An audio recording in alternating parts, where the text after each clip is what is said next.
the mountains here at Whistler are a great drawing card for creative people and forward-thinking people. And once you kind of get that critical mass, it's like the place is unstoppable. There's so much energy here, and to be a part of that is really, really something special.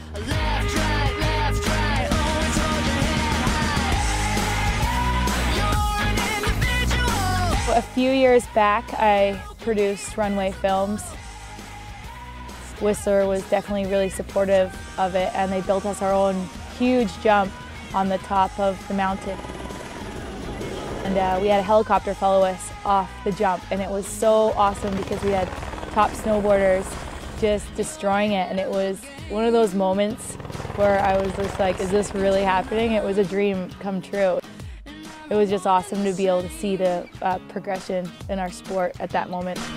Stand up, you can be radical. Hands up, born to be original. Here's your life looking straight in the eye. Left, right, always hold your head high. You're an individual. As soon as something becomes normal feeling, I'm always looking for the next challenge. And right now I'm producing a web show called Solomon Free Ski TV, and we're just telling ski stories, and it's a creative outlet for me. It's super fun. And when it comes to getting footage, one of the things I like to do the most is shoot with my HD helmet cam. And technology lets us kind of create these really cool angles and perspectives of skiing that haven't been done really well before.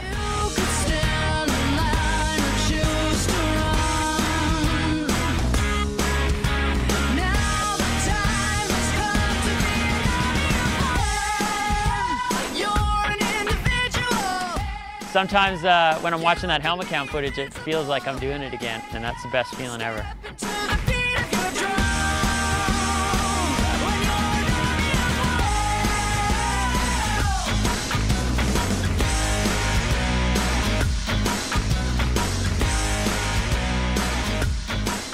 It's never been done before. Let's do it. It's more than concrete and steel that makes Whistler Blackcomb's peak-to-peak gondolas so progressive.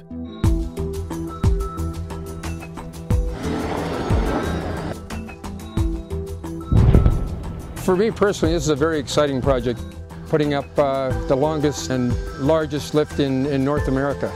I've been doing construction 30 years roughly, and I've done a lot of large projects, but never ever did I ever think I would be doing something like this. This is bigger than any of us. This was an incredibly large project, and one that, it took everything we had to get it done.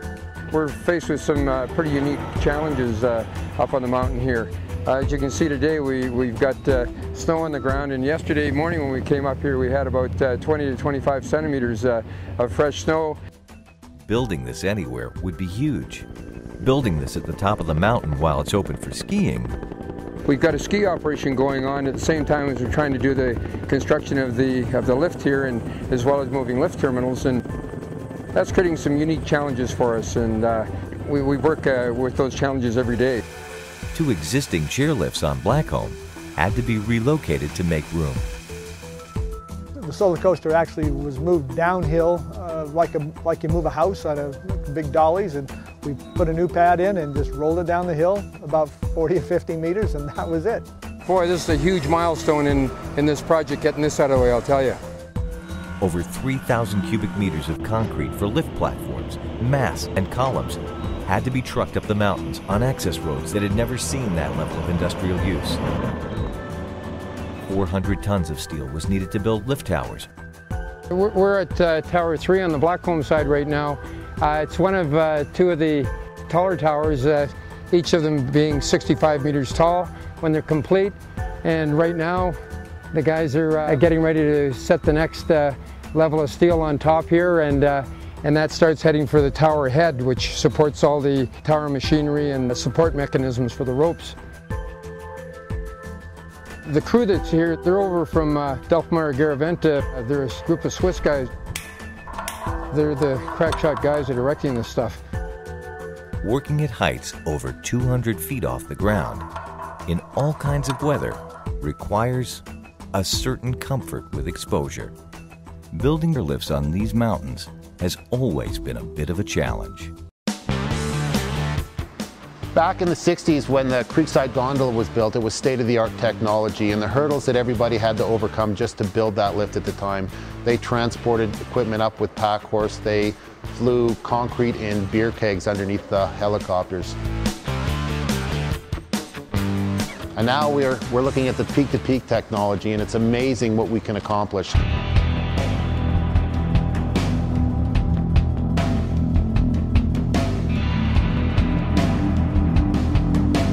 27 kilometers of steel cable was built in Switzerland at the only factory in the world capable of such a feat. The cables were shipped through the Panama Canal and unloaded in Vancouver, Washington, as there were no docks in Western Canada that could handle the 500-ton load. The 11,000-mile journey continued by rail, bringing the 5 spools weighing 90 tons each to Whistler. To meet the challenge of transporting these massive spools up the hill, specially designed trucks and trailers had to be brought in from Quebec. Whenever somebody says a job is impossible, that's when they call me to do it. Well, this specialized trailer has 12 independent axles.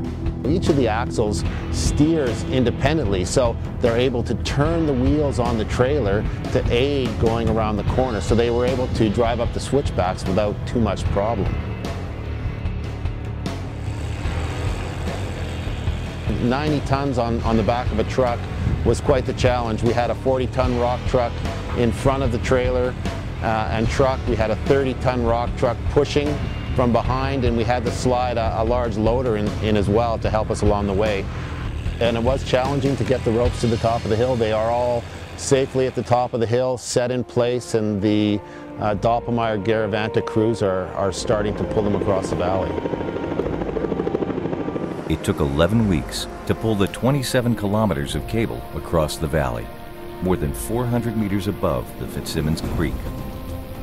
The 3S technology made it possible to span the 4.4 kilometer distance between Whistler and Blackcomb with only 4 towers. Since the cabins ride on 2 track ropes, there is greater stability on windy days and reduced power consumption. In September 2008, the cabins were ready for their first historic crossing. I know Matthias Zudrell, he jumped up on the carriage and rode across, and I was very envious as I saw him coming in at Tower 1 on the Whistler side. I still envy him of that first ride across on the carriage. It was a beautiful sunny day and quite an event for all of us. The awesome scope of the landscape and the mountains threw plenty of challenges in the project. But it also made people transcend themselves and accomplish something that will forever be a career highlight. Myself and everyone who's worked on it will be very, very proud, and now we get to turn it over to the public and let them be as proud as we are.